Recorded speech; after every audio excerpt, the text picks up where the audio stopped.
나의 성읍이 다시 풍성하리라 라는 제목으로 하나님 말씀 증거합니다.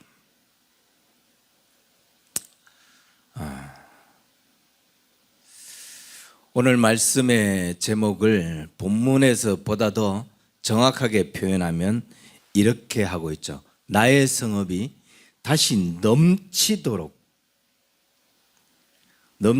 다시 풍성할 것이라. 하나님의 나라가, 하나님의 성읍이, 다시 말하면 하나님의 사람들이 사는 땅이 다시 넘치도록 풍성하게 할 거라는 거예요. 오늘 이 말씀이 저와 여러분의 삶에 하나님이 주시는 축복이 되기를 바라고, 이 땅에 주시는 하나님의 그런 어떤 축복이 될 수 있기를 소망합니다. 정말 우리가 사는 이 현실이, 우리가 사는 이 땅이 다시 하나님의 그 나의 성읍이 풍성하게 되도록. 그런데 정말 우리 사회는 이 말씀과 너무 반대되는 현상으로 가고 있어요. 미국과의 관세 협상 아예 손을 놨습니다. 방치하고 적극적으로 대처하지 않았어요. 그래서 이제는 협상이 불가능한 상태. 그래서 그 관련된 기업들이 완전히 무너져 버리는 그런 상태. 너 이거 빨리 답해라. 서한을 통보받은 상태. 여기에 답하여서 내가 너하고 이 관세 기간을 더 줄일 수도 있고 더 늘릴 수도 있다. 이 몇 가지에 빨리 답을 해라. 이 서한을 받은 상태. 기업들은 완전히 무너졌을 뿐만 아니라 더 안타까운 것은 그 1,500조가 넘는 미 군함을 수주할 수 있는 이 시장, 이거 그냥 날려버렸습니다. 그냥 보기 좋게 날려버렸어요. 관세 협상을 전혀 신경을 쓰지 않고 트럼프와의 만남을 가지지 않는 순간 1,500조 시장, 30년 동안 매년마다 50조를 벌 수 있는 이 시장을 그냥 날려버렸습니다. 이거는 트럼프가 너희한테 줄게, 너희가 가장 적합한 나라라고 마치 약속이라도 하고 이미 선결제라도 한 그런 어떤 시장이었는데 이걸 보기 좋게 싱가포르에게 다 빼앗겨 버렸어요. 그러면서 부동산 정책이라고 내놨는데 지난 문재앙 때 28번이나 그렇게 정책을 내놓은 것보다 더 강력한 한방. 그래서 내놓자마자 지금 어떻게 됐어요? 모든 은행에 전화 폭격이 가해졌죠. 국민들이 난리가 났습니다. 대출 6억만 해줄게. 그러니까 이 범죄자 정부가 뭐라고 해요? 이건 나도 모르는 정책이다. 보고받지도 않은 정책이다. 이게 말이 돼요? 그럼 보고받지도 않은 정책을 시행했으면 그놈들 목을 날려야죠. 지가 모르는 정책을 실시하게 했으면 그것도 무슨 예비 기간을 둔 것도 아니고 내일부터 당장 실행한다라고 하면서 선포를 해놓고 지가 모르는 정책이라면 그러면 그 정책을 발표했던 사람들 다 목을 잘라야지. 이게 정상적인 거 아니에요? 이건 정부도 아니고 그냥 오합지졸이에요. 이 오합지졸 밑에 이 범죄자 밑에서 지금 나라가 어떻게 됐냐, 기업이 어떻게 됐냐, 다 무너졌습니다. 현대철강, 현대자동차 전부 다 해외로 가죠. 근데 그 둘만 가는 게 아니라 이번에 하나오션, HD 현대중공업, 거제도에 조선소를 두고 있던 그들이 이번에 50조를 다 날려버리니까 1,500조 시장을 날리니까 우린 뭐라도 좀 건져야 되겠다. 거제 조선소 포기하고 우린 미국으로 가겠다. 하나오션하고 HD 현대중공업이 미국으로 간대요. 미국으로 가기로 결정했습니다.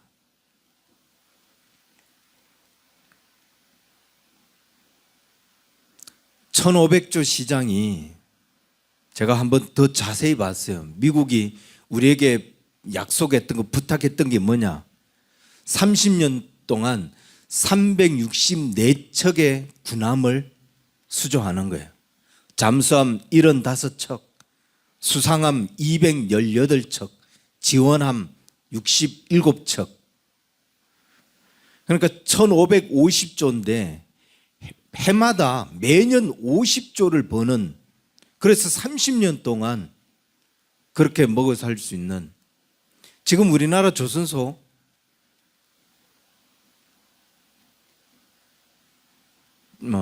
작년 통계에 4분의 1도 안 돼요. 그냥 문을 닫기 직전이었던 거예요. 그런 조선소를 이거 하나만 붙잡았어도 30년 동안 그렇게 엄청난 수입을 벌어들일 수 있는데 이거 날려버린 거예요. 이거 방치하고 포기하고 있다가 그냥 보기 좋게 싱가포르에게 갖다 바친 거예요.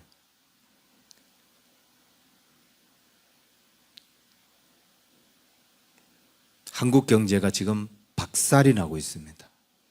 한국 사회가 지금 폭삭 무너지고 있어요. 기업이 무너지면 그 기업 안에 일하고 있는 노동자들이 무너지는 거고, 노동자가 무너지면 그 지역 경제들이 무너지는 거예요. 지역 경제가 무너지면 국가가 무너지는 거고 국민이 무너지는 거예요. 어쩌면 이게 저 범죄자가 원했던 사회이고 그렇게 꿈꾸었던 모습일는지 모르지만, 정말 저 녀석 끌어내리면은 이 기회에 우리가 세계 경제 강국 5위 안에 들 수 있는 그런 기회를 잡을 수 있는 기회인데, 저거 하나 때문에 우리는 어쩌면 북한에 먹혀서 신음하고 그렇게 빈민사회로 사회에서 살아가야 되는 그런 어떤 위기에 놓이게 될는지도 모릅니다. 근데 이런 상황, 이런 현실인데 오늘 주님이 이렇게 말씀하시죠. 나의 성읍이 다시 넘치도록 풍성할 것이라. 여러분, 이 말씀이 뭔가 격려가 되고 위로가 되고 힘이 됩니까? 그래, 하나님께서 다시 이 성읍을 그렇게 다시 넘치도록 풍성하게 하실 수 있을 것 같다. 그런 기대가 되고 그런 소망이 됩니까?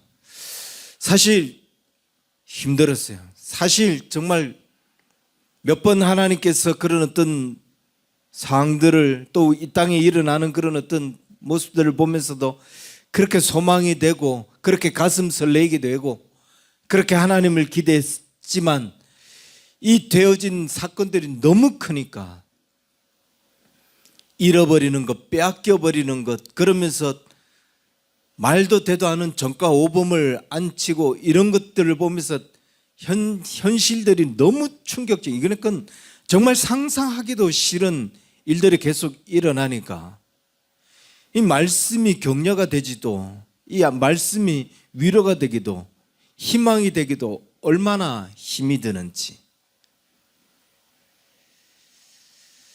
그러나 명확한 것은 주께서 다시 이 성읍을, 나의 성읍을 다시 풍성하게, 아니 넘치도록 풍성하게 할 것이라라고 말씀하고 계신다는 겁니다.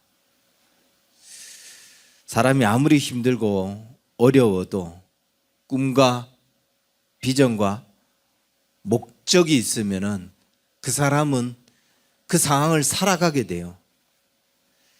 그 순간들을 살 수 있는 힘을 얻게 됩니다.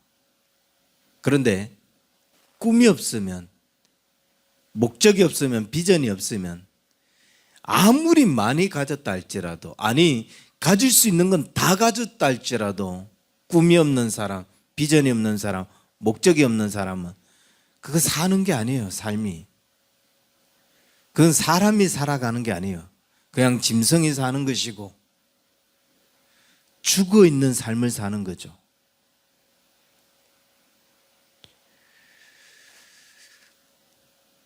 한쪽은 살아가는데 정말 생명력 있는 삶을 살아갑니다. 사람이 살아가는 삶을 살아가요. 뭔가를 이뤄보려고, 뭔가를 헤쳐보려고, 뭔가를 극복해 보려고, 그렇게 비전을 향하여, 꿈을 향하여 그렇게 살아가고, 한쪽은 이건 사람이 살아가는 게 아니에요. 그냥 우리에 가둬놓고 짐승을 기르는 거죠.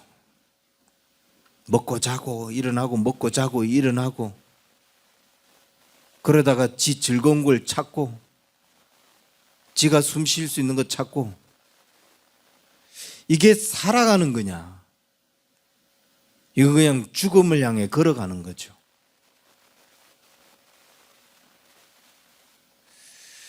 여러분, 우리의 삶은 어떻습니까? 여러분의 삶은 어때요? 무슨 꿈을 향하여, 목표를 향하여, 비전을 향하여 하나하나 헤쳐나가고 뭔가 이뤄나가고 그렇게 사람이 살아가는 거예요? 아니면 먹고 자고 일어나고 숨 쉴 곳을 찾아가고 사육을 당하면서 죽음을 향해 걸어가는 그런 삶입니까?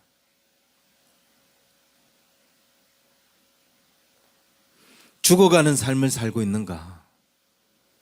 꿈과 비전과 목적을 향하여 살아있는 삶을 살아가고 있는가? 꿈이 있다면, 목적이 있다면 그렇게 그 목적을 향하여 힘있고 저력 있게 사는 삶을 살 것이고, 만약 그것이 없다면 그냥 죽음을 향하여 걸어가는 그런 삶을 살겠죠. 우리가 심지어 꿈이 있고 목적이 있고 비전이 있는데도 불구하고 살아가다 보면은 한계라는 것에 부딪혀요. 정말 열심히 뭔가를 해보려고 애를 쓰는데도 불구하고 자신의 한계에 부딪히고 뭔가 정말 감당하기 힘든 그런 어떤 어려움들에 부딪혀요. 그게 부딪히면 어떻게 돼요? 거기에 자꾸 부딪히고 자꾸 그걸 극복하기 힘든 상황들을 만나면서 이거 포기해야 되지 않는가? 이거 그만둬야 되는 거 아닌가? 이런 어떤 절망감, 좌절, 낙심 이런 게 찾아온다고요. 자, 여러분 한번 생각해 보세요. 내가 목적이 있는데, 내가 꿈이 있는데 왜 자꾸 어려움에 부딪히면 이런 절망, 좌절, 이런 낙심이 찾아올까? 이유가 뭐라고 생각합니까? 내가 꿈이 있음에도 불구하고 그 일에 부딪히면 왜 이렇게 절망하게 되고 왜 이렇게 낙심하느냐? 나한테 능력이 없기 때문에? 내가 그 꿈을 이룰 수 있는 힘이 없기 때문에? 그렇기 때문이라고 생각하시나요? 능력이라고 하는 것, 힘이라고 하는 것, 재능이라고 하는 것은 그냥 거기서 거기에요. 이 사람은 재능이 많고 이 사람은 재능이 없고 그래서 그 일을 이루지 못한다. 그렇지 않습니다. 물론 어떤 사람은 특별한 재능을 가질 수는 있어요. 어떤 사람은 특별히 타고나는 그런 어떤 재능이 있을 수 있습니다. 그런데 나에게 무슨 재능이 부족하기 때문에, 힘이 없기 때문에 그 일을 이루고 못 이루고 그게 아니에요. 그건 조금 더 도전하면, 재능이 좀 부족하면 이 사람보다 하루 더 도전하면 돼요. 하루 더 노력하면 돼요. 그래서 재능이라고 하는 것, 능력이라고 하는 것, 힘이라고 하는 것은 다 거기서 거기다. 하루 더 하느냐 마느냐, 이틀 더 하느냐 그렇지 않느냐에 달려 있는 거예요. 그러면 왜 포기하죠? 왜 이건 나한테 내가 할 수 없는 일이라고, 이건 내 능력 밖이라고 나한테는 그런 힘이 없다라고 하면 왜 포기하죠? 포기하는 이유는 목적이 명확하지 않기 때문에,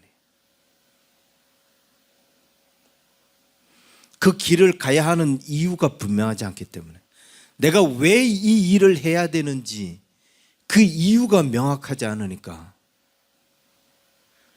그 이유가 명확하면, 그 목적이 뚜렷하면 주저앉지 않습니다. 포기하지 않아요. 나는 이것을 해야 하기 때문에, 나는 이 길을 가야 하기 때문에, 갈 수밖에 없기 때문에, 그 목적만 뚜렷하게 했으면 남들 이틀 할 거 난 3일 하면 되죠. 남들 하루 만에 끝낼 거 나한테 능력이 부족하면 나 일주일 하고, 그렇게 하면 되는 거예요. 왜 주저앉고 왜 포기하냐? 목적이 분명하지 않으니까. 이걸 해야 하는 이유, 이 길을 가야 하는 이유, 이 삶을 내가 주님 앞에 살아가야 하는 이유, 그 이유가 뚜렷하지 않으니까 그냥 포기하는 거죠. 힘이 없다고. 이스라엘 민족이 바벨론에 끌려가서 70년 동안 포로 생활을 하게 됩니다. 70년 포로 생활을 하다가 바사 왕국에 의해서 바벨론이 멸망하면서 고레스 왕이 등장하는데, 고레스 왕이 이렇게 이야기하죠. 야, 이스라엘 백성들, 너희는 이제 예루살렘에 돌아가서 너희 마음대로 하나님을 섬기며 예배하며 그렇게 살아도 된다라고 선포를 합니다. 이때 어떤 일들이 벌어지느냐? 이스라엘이 바벨론의 포로로 끌려올 때, 그때 몇 명이 끌려왔을까요? 제가 통계를 대충 내봤는데 정확하게 이게 통계가 안 나오니까 1차 바벨론 포로 때에 다니엘을 비롯해서 약 3023명이 끌려옵니다. 1차 바벨론 포로 때 BC 605년 여호야김 때, 그때 다니엘을 비롯해서 3023명이 끌려오고, 2차 바벨론 포로 때는 여호야긴 때 597년에 그때 에스겔을 비롯해서 그때는 약 10,000명이 끌려옵니다. 추정 약 10,000명. 그럼 지금 이미 13,000명이 끌려오게 된 거죠. 근데 이 3차가 문제예요. 3차가 참 애매해요. 이 3차 때는 586년 시드기야 왕 때, 그때 빈천한 사람들을 제외한 모든 백성이라고 했어요. 도대체 얼마가 될런지 추정이 불가능해요. 그런데 이스라엘 백성들 당시 남북 이스라엘을 다 해도, 그리고 모든 백성들이 끌려갔지만 그들이 얼마 정도 될까? 많으면 3만? 그렇지 않으면 6만? 600만?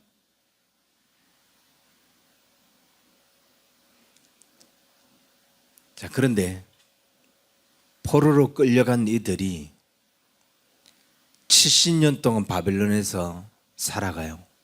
그러다가 포로 귀환을 선포합니다. 돌아갈 사람 돌아가라 라고, 너희들 마음대로 가서 예루살렘에 가서 하나님을 섬기며 예배하며 살아도 좋다라고 선포를 해버려요. 그러자 무슨 일이 일어나느냐?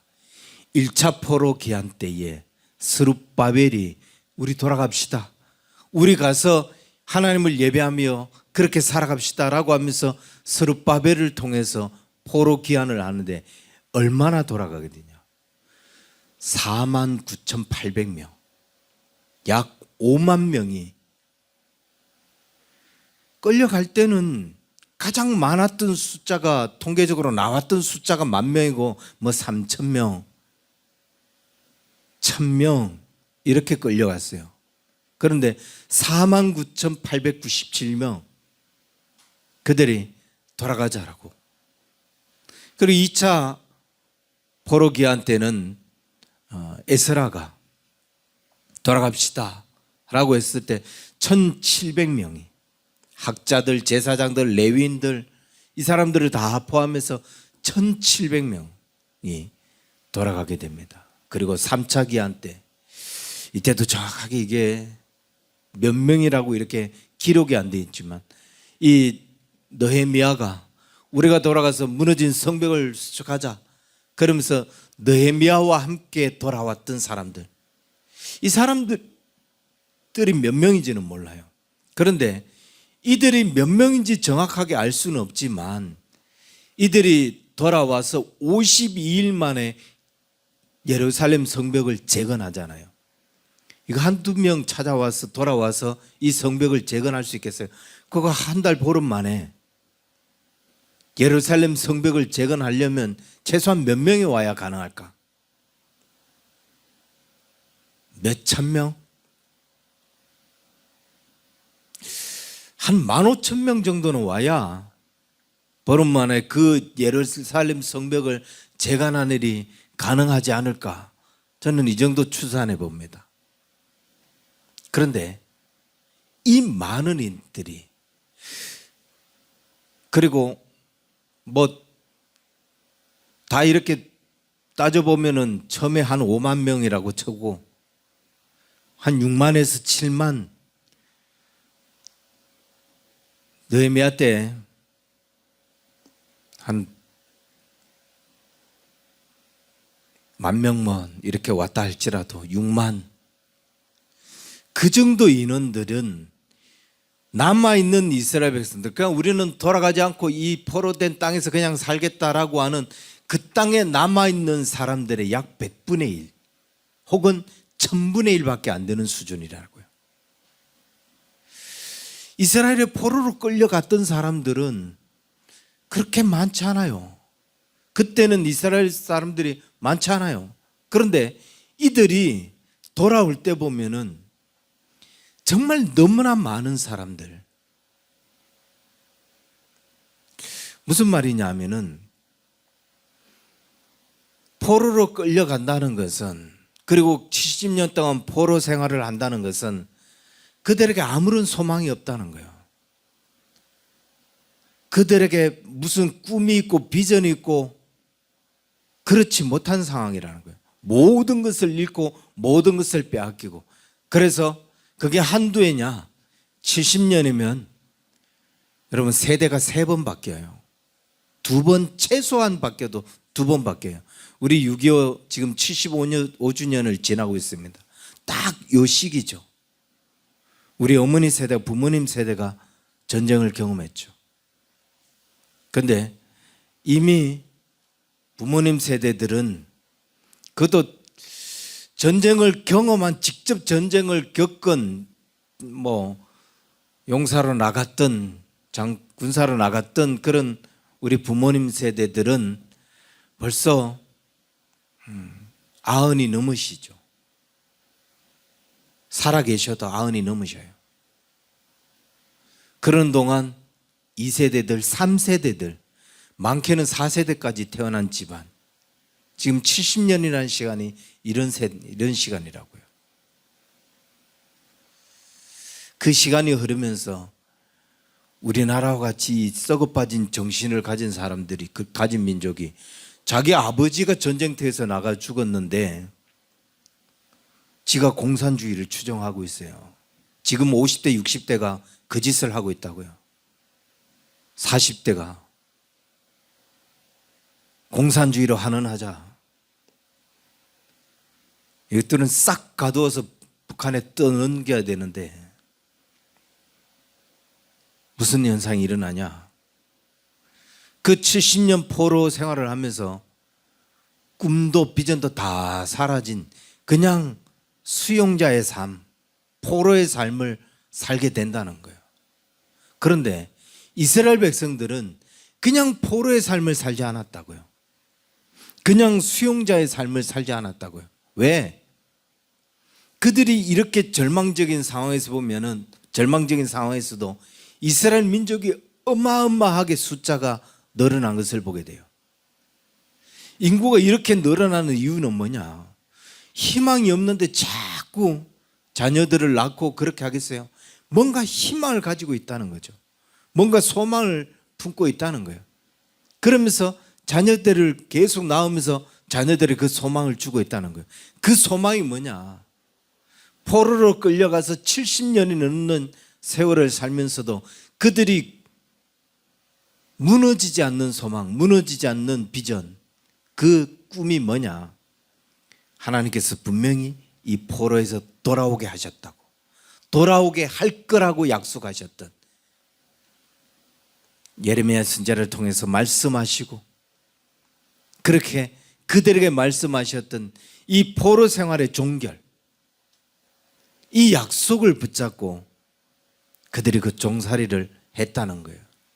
물론 100분의 1, 1000분의 1이 그 약속을 끝까지 붙잡고 돌아오면서 우리는 하나님만 섬기겠다, 우리는 하나님께서 약속하신 그 땅에서 하나님만 섬기면서 그렇게 살아가겠다라고 다짐하면서 돌아왔다는 거예요. 이게 뭐냐? 뭘 의미하냐?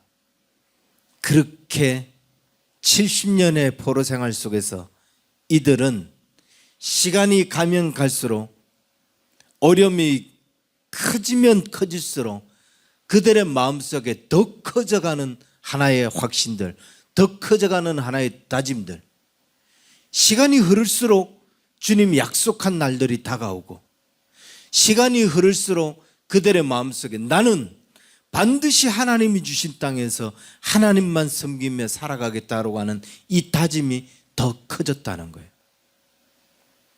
그리고 그들은 다시 고국으로 돌아옵니다.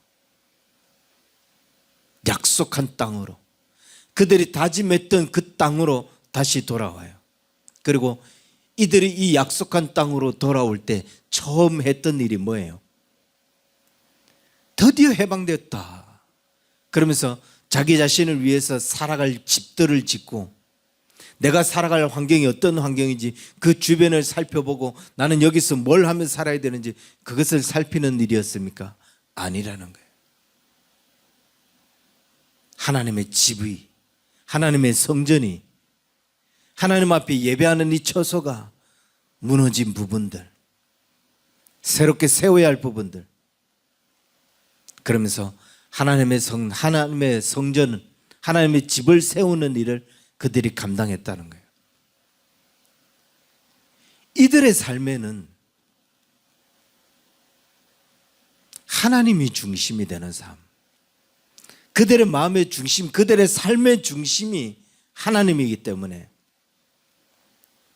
그래서 그 하나님의 전을 보수하며 하나님의 섬기는 일들을 했다는 거예요. 그들의 삶이 얼마나 멋집니까?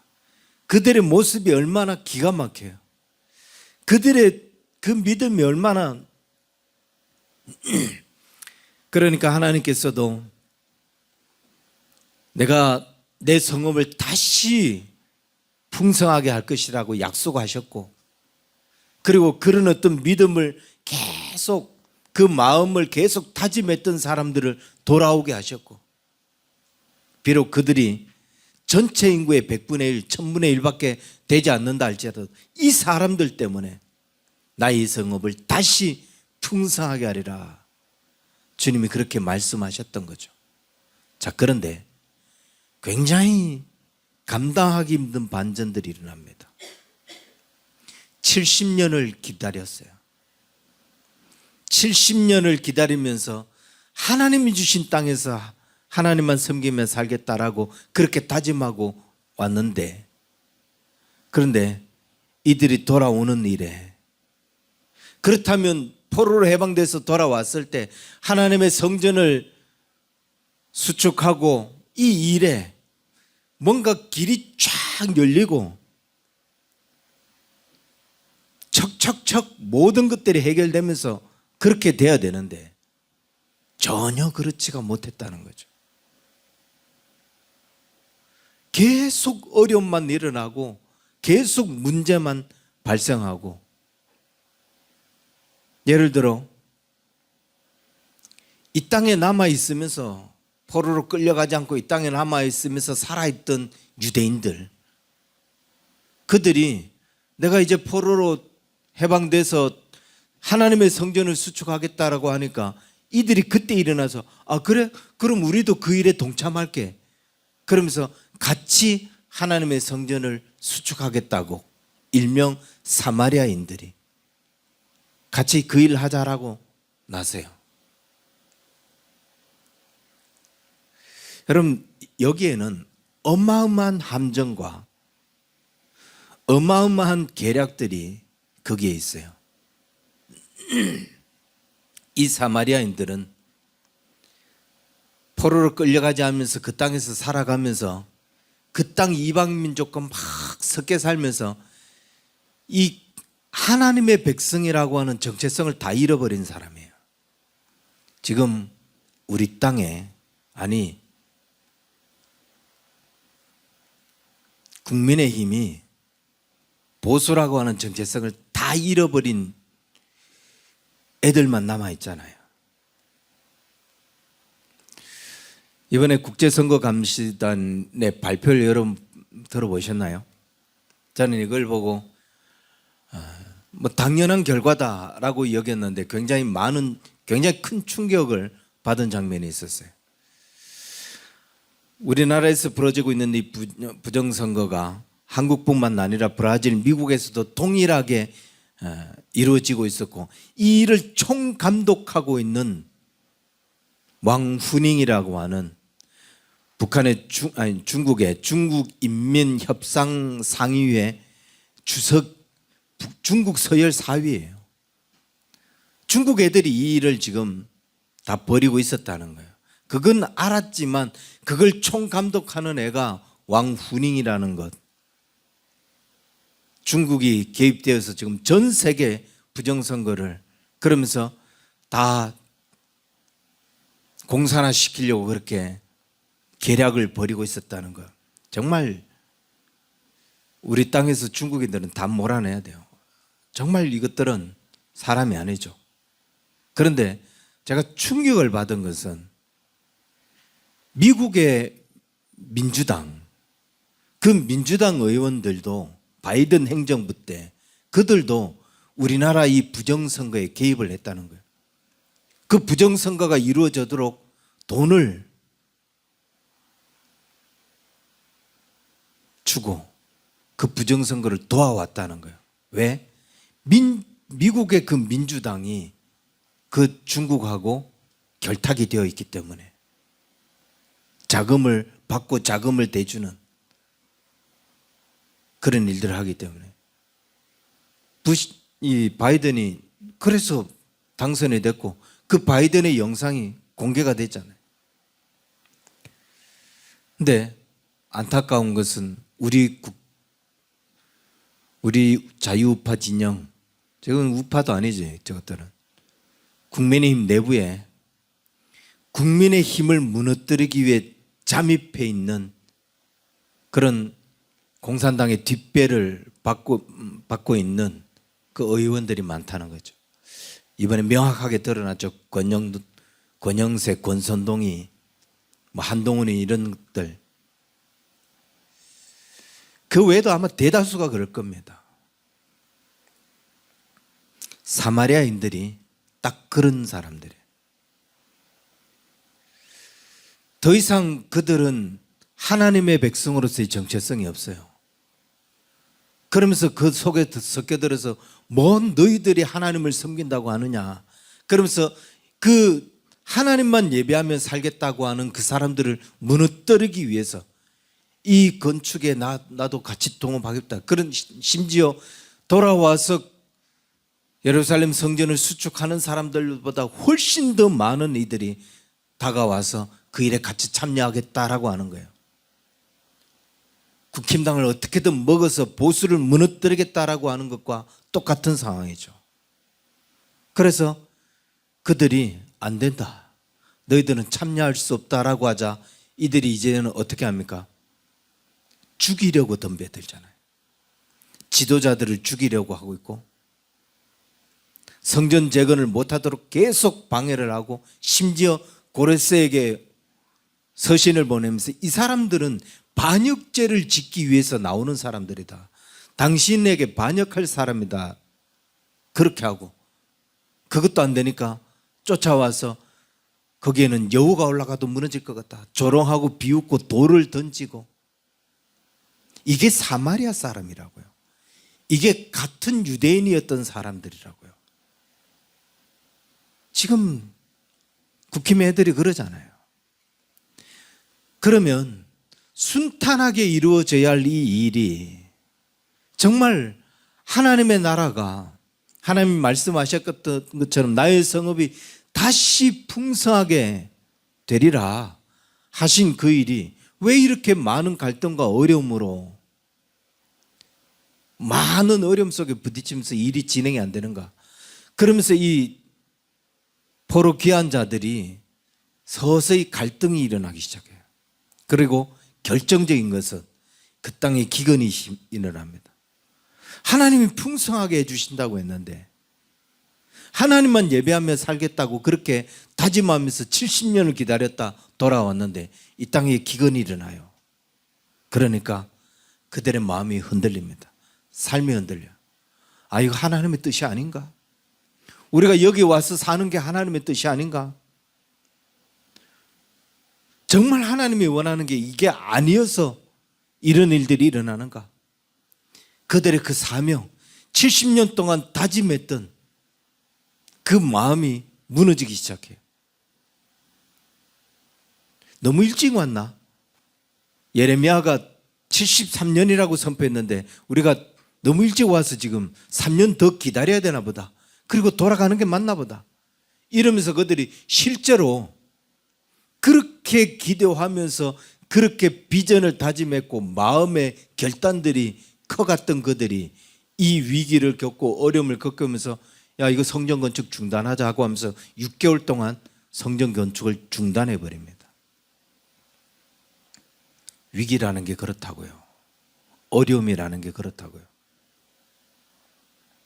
나에게 목적이 뚜렷해도 그 위기가 다가오면 이런 상황이 일어날 수 있는데 정말 우리가 살아가야 하는 그 이유, 우리가 이 삶을 살아야 하는 그 목적, 이 일을 해야 하는 그 비전이, 목표가 뚜렷한가? 그래서 목적이 있는 삶을 사는 건가? 아니면 그냥 사육당하는, 죽어가는 삶을 사는 건가? 이스라엘 백성들이 그렇게 6개월 중단하자 스가랴 혹은 학개가 너희들 그래서는 안 된다. 그들을 일깨웁니다. 그게 오늘 우리가 읽은 말씀이에요. 그가 다시 와서 외쳐 이르기를 만군의 여호와의 말씀이 나의 성읍이 넘치도록 다시 풍성할 것이라. 여호와가 다시 시온을 위로하며 다시 예루살렘을 택하리라 하라 하니라. 너희들 왜 그렇게 기도하고 그렇게 마음을 다짐하며 준비하고 있으면서 이 작은 어려움에 무너지느냐? 다시 일어나라. 다시 일어나서 그 성읍을 향하여 하나님이 이루실 그 일을 위하여 이 땅이 다시, 이 성읍이 다시 풍성하게 될 그날을 위하여 다시 일어나라. 이것이 오늘 우리가 읽은 말씀이라고요. 가다가 지쳤다고, 가다가 너무 힘들다고, 그래서 하나님의 일이 중단되고 있다면 아무리 힘들고 어려워도 하나님의 일은 중단돼서는 안 돼요. 아무리 많은 방해가 있다 할지라도 그 일이 중단되는 이유는 단 하나예요. 나에게 비전이 뚜렷하지 않기 때문에, 나의 목적이 뚜렷하지 않기 때문에. 이걸 정말 내가 해야 할 일이고 이 길이 정말 내가 가야 할 일이고 정말 내 삶을 여기에 쏟아야 될 일이라면은, 그러면 그 일을 향해 끝까지, 그리고 혹시 지쳐있다 할지라도 이 말씀이 다시 우리에게 각인될 수 있기를 바라요. 나의 성읍이 다시 넘치도록 풍성할 것이다. 이 땅이 그렇게 주저앉게 되고 이 땅이 그렇게 무너지게 될 것 같더라도 스가랴가 이 말씀을 선포하고 이스라엘 백성들에게 주실 때 그들이 일어나는데 스가랴 자신도 정말 일어나는 게 쉽지 않았을 거예요. 그러나 스가랴가 그럼에도 불구하고 일어날 수 있었던 것은 오늘 우리가 읽은 이 본문 내 뿔과 내 환상, 내 대장장이 환상을 보았기 때문이에요. 이 스가랴가 보았던 내 뿔과 내 대장장이 환상이 뭐냐? 간략하게 이야기하면 이 내 뿔은 뭔가 특정한 어떤 형태, 특정한 어떤 그룹, 특정한 나라, 성경 해석자들은 이 내 뿔을 그렇게 해석해야 된다라고 말하지 않습니다. 그냥 어떤 세력이라고 보기보다는, 특정한 세력이라고 보기보다는 우리를 어렵게 했던 것, 이스라엘을 적대시하고 있는 것, 백성들에게 대적하고 있는 그 무리들, 그냥 이렇게 보면 되는 거예요. 지금 우리를 대적하고 있는 게 누구예요? 중국, 북한, 저것도 맞지만 범죄자 얘들이죠. 얘들이 우리 내부에 들어와서 우리를 무너뜨려서 공산화 시키려고 하고 있는 거죠. 이것들, 이 세력들이 내 뿔이에요.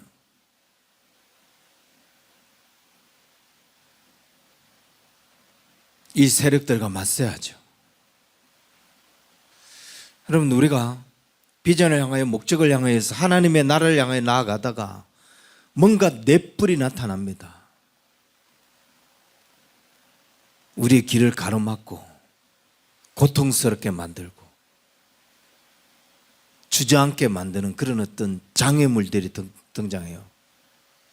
장애물들이 등장하면 그 장애물이 뭐냐, 그걸 살피기 전에 왜 하나님께서 이런 장애물을 주셨는가?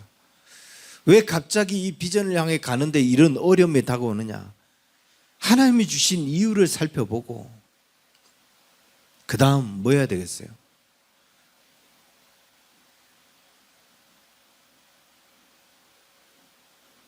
나한테 능력이 부족하구나, 나한테 신앙이 부족해서구나, 그러면서 자학하고 좌절하고 낙심해야 되겠어요? 힘을 달라고, 극복하고 이겨낼 수 있는 능력을 달라고 그렇게 하나님께 의지해야 되겠죠. 이걸 이겨낼 수 있는 힘, 이 내 뿔에 올 수밖에 없었던 상황들, 이 상황들을 이겨내고 극복할 수 있는 그 힘을 달라고 그렇게 기도해야 되겠죠. 그 힘을 얻을 때에, 그리고 그렇게 하나님 앞에 엎드릴 때에 우리에게 변화가 일어날 수 있는 기회, 아니 그 상황에서 회복할 수 있는 그 기회가 주어져요. 근데 여기에서 굴복해버리면 꿈도 없고 비전도 없고 절대로 그 목적을 이루지 못합니다. 그냥 내 뿔에 얻어맞아서 주저앉는 거예요. 왜 우리에게 이런 일들이 일어나냐? 왜 6.25를 겪은 지 75년밖에 되지 않는데 우리 내부에 이런 좌파들이 이렇게 많냐? 이거 돌아보고 이 민족이 변화할 수 있는 기회, 회복할 수 있는 기회로 삼아야 돼요. 뿌리 뽑아야 되는, 반공 세력을 용납하지 않는,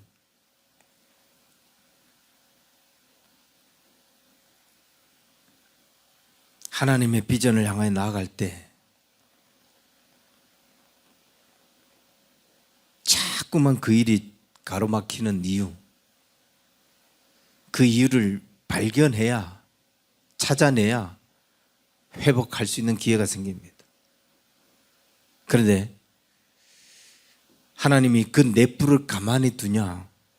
어떻게 하고 있어요? 4명의 대장장이가 나타나서 21절에 보면 이렇게 합니다. 내가 말하되 그들이 무엇을 하러 왔나이까? 대답하여 이르되 그 뿔들이 유다를 흩뜨려서 사람들이 능히 머리를 들지 못하게 하니 이 대장장들이 와서 그것들을 두렵게 하고 이전의 뿔을 들어 유다 땅을 흩뜨린 여러 나라의 뿔들을 떨어뜨리려 하느니라.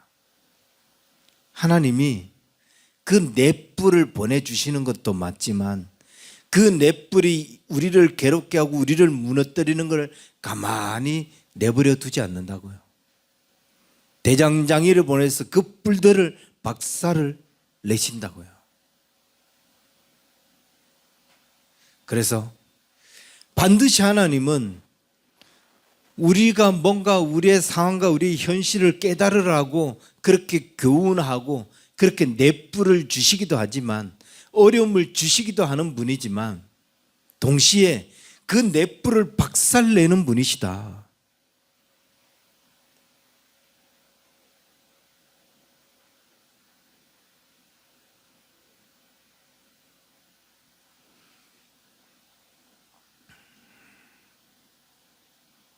내가 왜 이렇게 짓밟힌 삶을 살고 있는가? 내가 왜 이렇게 주저앉아서 이게 그냥 사육되는 인생, 죽음을 향해 걸어가는 인생으로 살고 있는가? 그 문제를 파악해내고 그 이유를 분석해내고, 아, 이거 깨뜨려야 되겠구나 라고 할 때 나를 그렇게 사육된 인생으로, 죽어가는, 죽음을 향해 걸어가는 그 인생으로 살게 만든 그 넷불을 하나님께서 대장장이를 보내주셔서 박살내 주시지만, 그래서 내 인생에도 뭔가 반전의 기회, 회복의 기회가 생기지만, 이거 어쩔 수 없는 거구나. 그럼 그냥 짐승의 삶을 사는 거예요. 그냥 무너지는 거죠. 하나님은 넷불을 보내기도 하지만 넷불을 꺾으시는 분이다. 반드시 꺾어버리시는 분이다. 그럼 그 하나님의 도움을 구해야 되지 않겠어요? 또 한 가지는 그 넷 대장장이를 찾아야 되지 않겠어요? 이 넷 대장장이를 보내달라고, 그걸 제압할 수 있도록.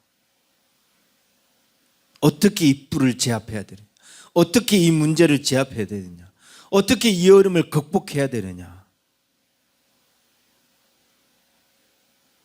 네 대장장을 보내주셔서 그 네 뿔을 제압하셨던 것처럼, 하나님께서 나의 이 문제를 극복할 수 있는 그 방법,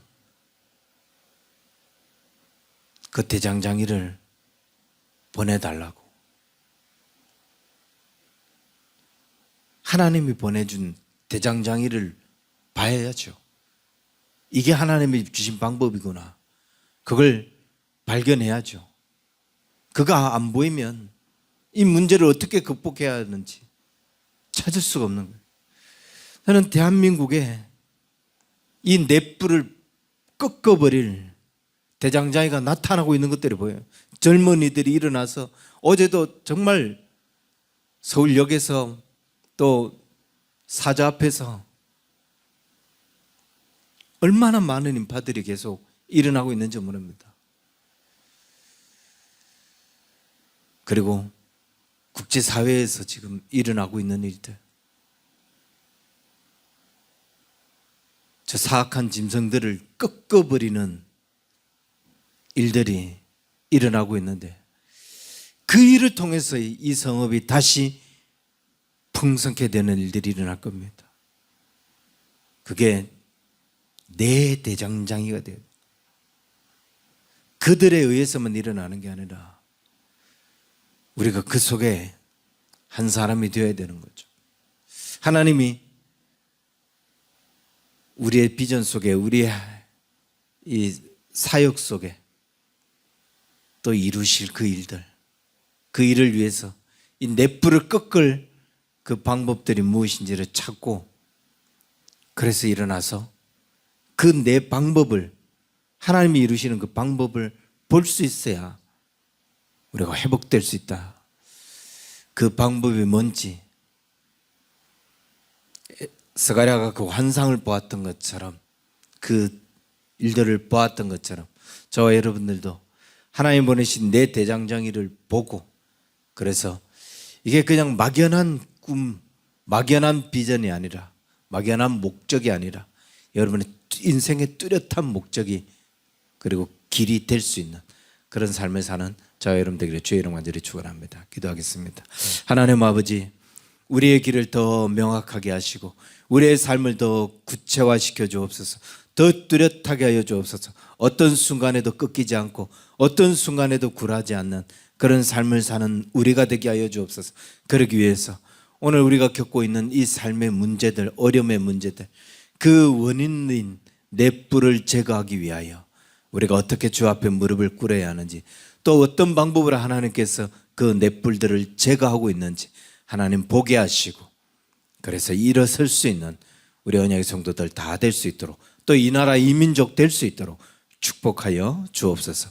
이제는 우리 주 예수 그리스도의 은혜와 하나님 아버지의 크신 사랑과 성령님의 인도하심이 넷불을 제거하는 주의 일들을 보기를 소망하는 우리 언약의 성도들 저들의 모든 삶 위에 이제로부터 영원토록 항상 함께 있을지어다.